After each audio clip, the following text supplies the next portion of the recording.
In this video, I'm going to show you how you can easily find draft posts on Facebook.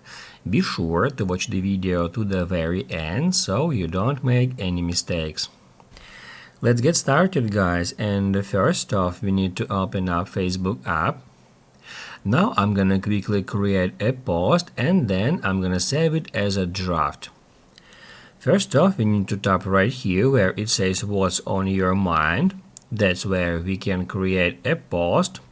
We can enter some text here. Let's say hello. We can switch to default text format, or we can select some custom backgrounds from that bar. Also, we can add some photo here. We can add some images, allocation, all of this stuff.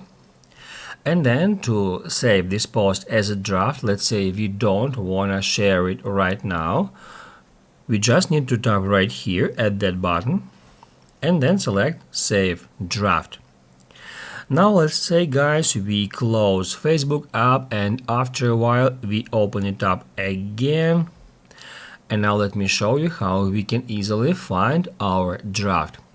Basically, guys, it is very simple, because all we have to do is just tap right here again where it says what's on your mind, and we'll be taken to the exact same post which we can continue editing. We can, let's say, change background, we can tag someone in that way.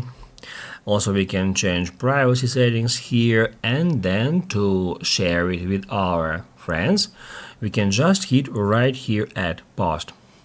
The thing here is that we can keep just one post saved as a draft here.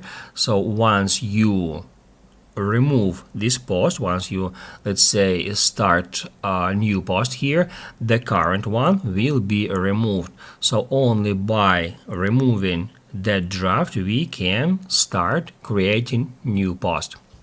To remove a draft, just tap right here and then hit add discard post.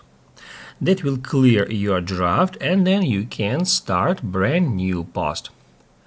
Basically, guys, that's it. So if this video was helpful for you, don't forget to hit the like button.